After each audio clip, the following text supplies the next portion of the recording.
Good afternoon. This is Ron Spike George, and this is Tuesday, February 15, 2022. This is the second video of what we hope is going to be an ongoing series of information presentations. And we're doing that largely because we feel compelled to share information that might impact upon you as a band member or upon the membership as a whole. In a nutshell, I can say that this council is pretty much dysfunctional as a group. But again, I want to be very clear that myself and Councillor Carmen Rogers and Councillor Ken Wolf will never exercise our civic responsibilities in a fashion that leads us to just say yes. We ask a lot of questions, and those questions need to be answered. Generally speaking, we don't receive answers. I'll give you a couple examples of that. In May of 2021, we sent a letter to Jason Henry expressing a number of concerns that we had and that you had shared with us. And ultimately, we, at the end of our letter, had left some requests. And we had asked that the letter be responded to within a week, which would have been May 26th of 2021. Ultimately, we haven't received any formal response to that letter to this date. The example of a second issue that concerns us is around the whole matter of procedural fairness and whether or not proper processes are being followed. For example, at the Southwinds Corporate Development Office is the financial management bylaw of Kettle Point being adhered to, and are the processes associated to that being followed by the Financial Management Board? We'd just like to know. And ultimately, we'd like to know whether or not these processes that are mandated are being circumvented, sidelined, or ignored.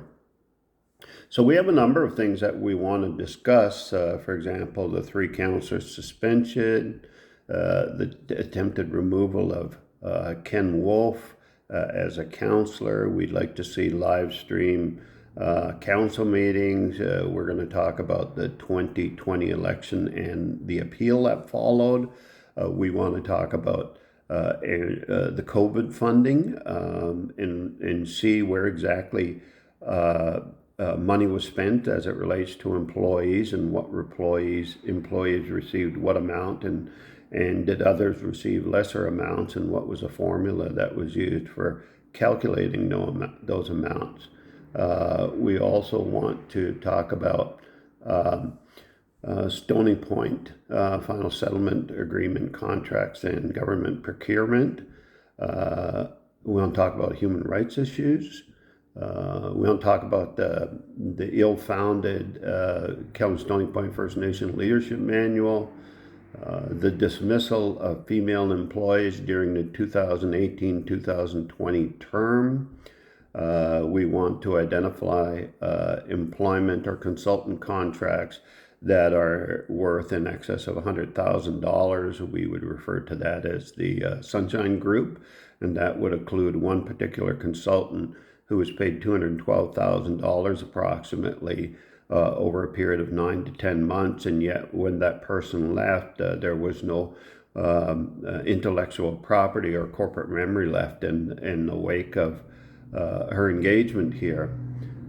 We also want to talk about the remaining claims of defalcation monies and where exactly that is going to be spent and assigned. We want to talk about the state of our First Nation businesses, and we want to talk about the water treatment consultant who's currently engaged, largely because there was a lack of an appropriate succession plan that would provide that when someone left who was properly certified to run that park, someone else could take over. We didn't have such a person, and that went undealt with for a little bit of time, during which the plant did not have the proper certified individual running it. That gave us a great concern because, this locally we've experienced Walkerton, Flint, Michigan, tremendous problems in the north with First Nations communities and appropriate water supply. So those are some of the things that we want to have a look at. But I want to mention very quickly two things. General election last week, the council voted to approve a general election for June of this year. The last election took place in November of 2020. I incidentally objected to moving it forward. In the past term, even though there was a November election date, there were no council meetings until December, and so 1 month had been lost. From February 21 to October 21, 3 of us councillors were suspended, and again in a kind of a inappropriate fiasco. 9 months were lost there. So in total, there were 15 months so far of this term, and during that time, 10 of those months, the 9 and the 1, amounted to the lack of full council participating in political responsibilities. If the term runs until June 2022, which it likely will, then that will be 19 months. And if we go and have a look at that, we'll see that we were only fully engaged as a council for 9 months of that 19 months. This is not a democracy. That is not evidence of a democracy, and it's not what people had voted for, to have their voices taken away on them. And we objected then, and we continue to object to it. So we're going to continue to follow that. We also had a February 11th council meeting, and we heard and or read on Facebook about how disgusting that meeting was. It's true, it was disgusting. It was a horrible exhibition of majority attempting to silence one councillor by using bullying tactics.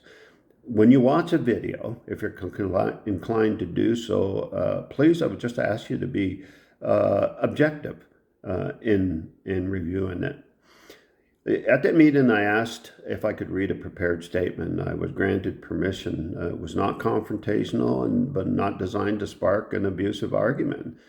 Before I finished, one councillor interrupted, suggested we were not in a formal meeting, which is not true. We were. And another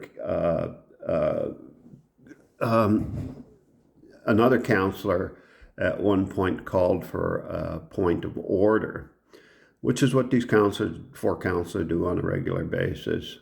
When I finished, Jason Henry responded, and that's normal, but I did not fully agree with what he said. But more importantly, it was clear to me that his response had elevated very quickly to the point of him being angry and actually shouting. Jason finished, so I responded. And it was at this point that sadly everything took a weird turn and the bullying started. Jason Henry interrupted me, and I believe 4 councillors made calls for a point of order while I was talking. So I stand to be corrected, but I believe none of them felt it necessary to call for a point of order when either the first councillor or Jason Henry interrupted me. And again, I say I stand to be corrected. And but the point is that the bullying was going on. So this is what would be characterized as a double standard in political bullying. Again, we will not be bullied in that political forum. And yes, of course, we got into a back and forth. So this is not an unusual event with this council. And should that back and forth behavior persist? Of course it shouldn't. But neither should political bullying. So we're in an election period, and the Facebook comments will sometimes not at all be based in fact, but I'm asking you to please be careful going forward, and you know what, just enjoy life and be at peace. Thank you, and please look forward to the next video.